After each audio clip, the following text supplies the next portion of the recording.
तो सोचो, तुम्हारी पूरी जिंदगी एक दीवार के अंदर गुजरी हो। तुम्हें बताया जाए उस दीवार के बाहर सिर्फ मौत है, जायंट मॉन्स्टर है जिनके लिए तुम बस एक शिकार हो। लेकिन क्या हो अगर वो मॉन्स्टर दीवार के बाहर नहीं बल्कि दीवार के अंदर हो? तो ये कहानी है अटैक ऑन टाइटन की, जिसमें मिस्ट्री, फ्रीडम और फियर का मतलब हर सीजन के साथ बदलता जाता है। तो आज से मैं आपको अटैक ऑन टाइटन को हिंदी में एक्सप्लेन करूंगा फ्रॉम बिगिनिंग टू एंड। तो कहानी शुरू होती है एक ऐसी दुनिया से जहाँ के लोग तीन मैसिव वॉल के अंदर रहते हैं, वॉल सीना, वॉल मारिया, वॉल रोज। तो सालों पहले टाइटन नाम के जायंट क्रिएचर ने ह्यूमैनिटी को ऑलमोस्ट खत्म कर दिया था। ये जायंट कहाँ से आए थे, कैसे आए थे, किसी को कुछ नहीं पता था। वॉल के अंदर के लोग कंपैरेटिवली सेफ लाइफ जीते थे, लेकिन फ्रीडम का प्राइस होता है फियर। और इसी दुनिया में रहता है हमारा हीरो, हमारा मेन कैरेक्टर एरन येगर। और एरन येगर एक इमोशनल और फ्रीडम लविंग लड़का है जो अपने फैमिली और अपने अडॉप्टेड सिस्टर मिकासा एक्करमैन के साथ इसी दुनिया में रहता है। और इन लोगों का एक दोस्त भी होता है आर्मिन। और आर्मिन के पास होता है एक बैंड बुक जिसमें आउटसाइड वर्ल्ड का जिक्र होता है। और इसी बुक को पढ़ने के बाद एरन के अंदर एक ऑब्सेशन पैदा होती है बाहर की दुनिया को देखने का। और उसी बुक को पढ़ने के बाद वो दीवार एरन के लिए सेफ्टी नहीं प्रिजन बन जाती है। और फिर आता है वो दिन जो सब कुछ बदल देता है, टाइटन। और 845 साल में पहली बार वॉलमारिया के सामने एक इम्पॉसिबल टाइटन अपीयर होता है, कोलोसल टाइटन। टाइटन्स आ गए।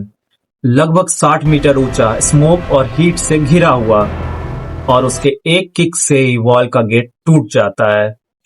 और इससे पहले लोग कुछ समझ पाते, आर्मर टाइटन दूसरा गेट तोड़ देता है।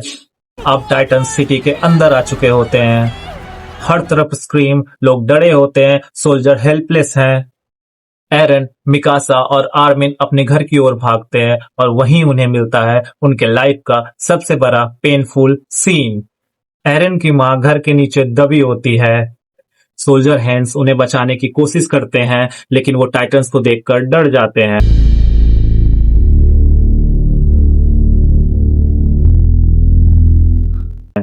और एरन हेल्पलेसली देखता है जब उसकी आंखों के सामने एक टाइटन उसकी माँ को खा जाता है। और तभी एरन गुस्से में एक कसम खाता है कि वो सभी टाइटन्स को मार देगा। वॉलमारिया टूट जाती है, हजारों लोग मारे जाते हैं और बचे हुए सर्वाइवल वॉल रोज के अंदर शिफ्ट हो जाते हैं। फूड शॉर्टेज और पैनिक इतना बढ़ जाता है, वहां की government risky military mission start कर देती है। और तभी एरन डिसाइड करता है वो भी मिलिट्री ज्वाइन करेगा। और 3 साल के बाद एरन, मिकासा, आर्मिन तीनों मिलिट्री कैडेट बन जाते हैं। और यहाँ उन्हें ओडियम गियर यूज करना सिखाया जाता है। ओडियम गियर की मदद से सोल्जर्स हवा में मूवमेंट कर सकते हैं। और यहीं मिकासा टॉप कैडेट बन जाती है। और एरन का सबसे बड़ा दुश्मन होता है उसका गुस्सा। और फिर आता है वो दिन जब टाइटन्स फिर से सिटी पे अटैक करते हैं और कोलोसल टाइटन फिर से सिटी के अंदर अपीयर होता है। हिस्ट्री फिर से रिपीट होती है और अब टाइटन फिर से सिटी के अंदर आ चुके होते हैं। और बैटल के दौरान एरन आर्मिन को बचाने के लिए खुद टाइटन के मुंह के अंदर चला जाता है और लोगों को लगता है कि एरन अब मर चुका है।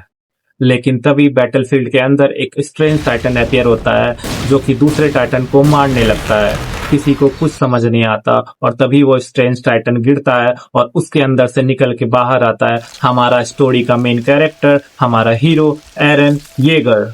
और एरन खुद टाइटन बन जाता है। और तभी हमारे स्टोरी में एक मिस्टीरियस मोड़ आता है और अब ये स्टोरी मॉन्स्टर की स्टोरी नहीं, एक मिस्ट्री वाली स्टोरी बन जाती है।